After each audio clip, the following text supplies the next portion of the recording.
Right then guys, how's it going and welcome back to another Euros Fantasy Football video, my team selection video because the Euro starts tomorrow. So if you've not made the team yet, then be sure to do it quickly, and if you've not joined my league yet, be sure to do that as well. The code is on screen for you. I've also put the link to the website down in the description, so if you want to click into there, create your team ready for tomorrow night. I can't wait. The sun is shining as well, so it feels like a proper summer. 3 games of football a day.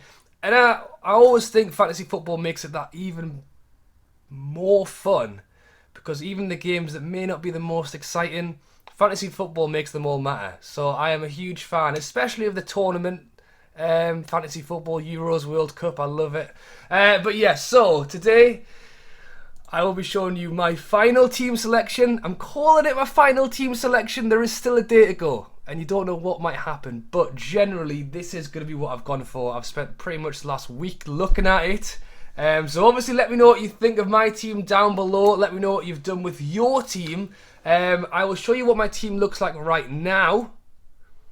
And that is pretty much what it was automated. So already you can see Benzema is injured. He definitely won't be in there. And I think there's 2 people in that team that I've actually kept for what I'm going to go for this for tomorrow night. So yeah, let me make the changes and I'll be back. And that is how my team is looking now. I feel like it's got dark in the time it's taken me to do that. I did have them all written down. I've just put them all onto the actual website. So breathe it in. You can copy me if you want. I wouldn't if I was you. I normally do okay, but never amazing. But I do enjoy it, I've got to say. So a few bits and pieces of what I've done before I go through the actual players. So in Premier League fantasy football, you normally pick 11 players and then have a few bench players. If you've not seen my last video, I would suggest you go and watch it, because I do go through the rules and a bit of strategy as to how to play the Euros fantasy football. But basically, you kind of want 15 players that are going to play, including even that sub-goalie that normally no one ever pays attention to. You actually do want a goalie who is going to play. And that is because, if I scroll down here before we actually get on to my players, again, Turkey play Italy on the first night, then there's a substitution window. And then you've got, obviously, the next day of games, and then a substitution window. And what that substitution window is a chance for you to bring these bench players onto the pitch. So I have the Turkish goalkeeper who plays tomorrow night against Italy. If he gets a clean sheet, then great. I'm not going to risk bringing in my Finnish sub-goalie. If he concedes, then that's fine. When Finland play the next day, so before 2 o'clock on Saturday, I will swap these 2 over. You don't get points for anyone who's on your subs bench at the end of the week. You only get points for the players on the pitch. Your 11 players on the pitch. So that's when it becomes tactical. You don't want to sub someone out who scored, who got a clean sheet. You are just bringing players on who didn't play well in their games. And you'll notice with my bench, I have 2 Spanish and 1 Portuguese player. Spain play on the second last day, on the Monday. Portugal play on the last day against Hungary. So I'm basically leaving them on the bench till the last minute. How did the rest of this team do? Where shall I make changes? And it's the same with the captain. You want to try and have a captain option for every day. I've got Yilmaz, the Turkish striker, as captain, who plays tomorrow night against Italy. If he scores a hat-trick, I'm not going to change the captaincy. That will stay on him till the end of the week, and that's where I will get my captaincy points. If he doesn't score, if he does nothing, the next night, Belgium play against Russia. Great. Lukaku in as captain for that night, for the next day. Lukaku hopefully scores a hat-trick. If he doesn't, that's fine, because the day after, I've got England, I've got Harry Kane. I will move the captaincy onto Harry Kane. And then, as I've mentioned already, the next day, then Spain play. I can move it on to possibly one of my defenders. And then if I need to, I can even go into Portugal with Jota. Hopefully it won't get that far. But that's the idea. You want to try and have a full team which ranges across the full round. Now, let's talk about my actual picks, who I went for, and why. I have called this my final team selection. There is still a day to go. There is still a possibility of some small changes, but I will kind of tell you about why I've gone for who. Other than the fact that I've just explained, day by day strategy, captaincy, I think they're huge, And if you really want to get into it, if we're talking about chips, limitless chips, the idea for me is to use that in match day 2. So in theory, anything going on here, I'm probably going to miss it. Belgium play their hardest game with a group against Denmark in match day 2. So for Lukaku, I'll probably still put him in with my limitless, but the idea is there. If you want to really get into it that much, you probably shouldn't. Or you'll spend forever looking at it like me. But yeah, let's have an actual walkthrough of my players. Okay, so I've stuck it into transfer mode just to kind of show you an overview of the options that you've got alongside the players that I picked. We'll start off with the strikers. I actually have Lukaku and Kane, 11 and 11.5 million. Both highest picked players for forwards. Mbappe coming in next, then Ronaldo, then Depay, who I actually was very tempted to go for. As I've already explained, 3 forwards. Lukaku, if you didn't know already, Hazard, De Bruyne, both injured, not likely to start their first game. I think likely they'll come in later in the tournament. So if they need someone to pick the ball up and put it in the net, I think he will be the possible talisman, especially for the start of the tournament. I think Harry Kane will know what he can do. He does it every tournament he's played in, and he's doing it constantly in the league. So, and I'm an England fan as well. So there you go, went for him. And then my slight outside shot is Yilmaz, Turkish forward. I say outside shot, but he's still 11% picked. But yeah, I have 8 million, much cheaper than a lot of options. I mean, Moreno, 6.5 million. He's even cheaper, and he could well do it too. I've not gone for Ronaldo. I just think that the 12 million price tag, I mean, Mbappe is very highly picked, 35% at 12 million. If I went for either, I would probably go for Ronaldo, but again, this is where the captaincy thing I've spoken about. Ronaldo is going to be on the last day every week. The chances are, or I'm hoping the chances are, I'm not going to have to rely on him for that captaincy choice. Hopefully Lukaku, Kane or whatever will have already scored enough goals before he's even in the picture, which is kind of why I didn't go for him. So that's kind of my strikers explained. Let me know who you've gone for, by the way, in your team. Midfielders, I was surprised by this, Kante, highest picked for 45%. I mean, maybe it's just because he's cheap midfielder or one of the cheapest midfielders. Maybe because he's a well-known name. But, France do not have an easy group, taking on Germany, Portugal and Hungary. They actually play Hungary in their second game. So, again, if you're using your limitless chip in the second round, France's easiest game, you won't even have that player in the team. Maybe France play more attacking than I'm not aware of. But, yeah. I was surprised that he was the most picked. Mount, 7 million, 31% again. You can see I went for Grealish. That was my England player that I went for. Slightly more expensive than Mount. Again, I mean, they're both going to start, right?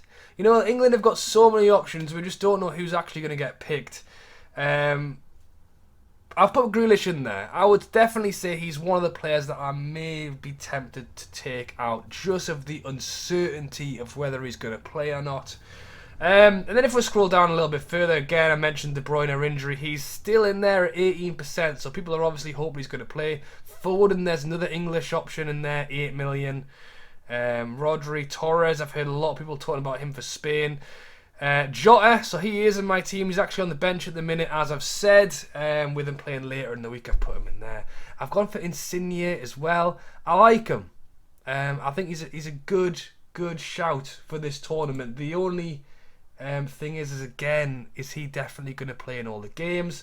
But the one thing we have the advantage of with Italy is because as I mentioned earlier, because Turkey and Italy play at 8 o'clock tomorrow night, the deadline is 8 o'clock tomorrow night. So as long as I'm checking the app 5 minutes before the game starts, if he's not in there, quick sub out for someone else. Wijnaldum, Netherlands, we know what he can do. A great player. Hopefully going to get a lot of the ball. Netherlands' group is relatively good as well. Austria, North Macedonia and Ukraine. When do Netherlands... Yeah, that's fine. Netherlands play North Macedonia in the third match day, so that's good. And then the last is Alba, 5.5 million. You know, should I have Kante in instead of him? I don't know, because apparently I'm missing something here. The reason I went for Alba again, I would still say, you know, reasonable group play. North Macedonia in the first game. Alba is going to be the player who does a lot of set plays and stuff for Austria, so I thought he was a good go. And yeah, moving on to defence. So the popular theme for a lot of people, and it may well be for you as well, who knows, is cheap defenders. It's pretty much what everyone's gone for. And I do this in the Premier League one, so it's not like I'm deviating my strategy for the Euros. I'm doing exactly what I always do. You know, I was quite surprised to see that Diaz was the most highly picked player for defenders. I know he had a fantastic season for Man City, but Portugal, as I keep saying, do not have the easiest group against France, Germany and Hungary. They do start off against Hungary, so maybe that's a good game to start with, and obviously you can take them out and chop and change what you want. But you know, that was kind of why I didn't go for him. Because you're a Danish defender, again, decent-ish group, and if you want to be going into it too far, the toughest game they have is against Belgium, which is in match day 2, where I'll be using my limitless chip. So as I said, I went into it far too much, but 4.5 million, looking like he's going to start. Torres, 4.5 million. I've actually got Azpilicueta in there as well. I've got 2 Spanish defenders at the minute. I don't know how I feel about that. But Torres is a popular option, as you can see, and Azpilicueta had 5 million left to spend, so that's who I went for. Denier, again, really popular defender for this, 4.5 million for Belgium, who again are in a decent group, who are a very good side, and he's very, well, he looks like he's nailed on to start. Don't jinx it. And then to finish it off, I went for Alioski, the Leeds player that we have come to know in the Premier League.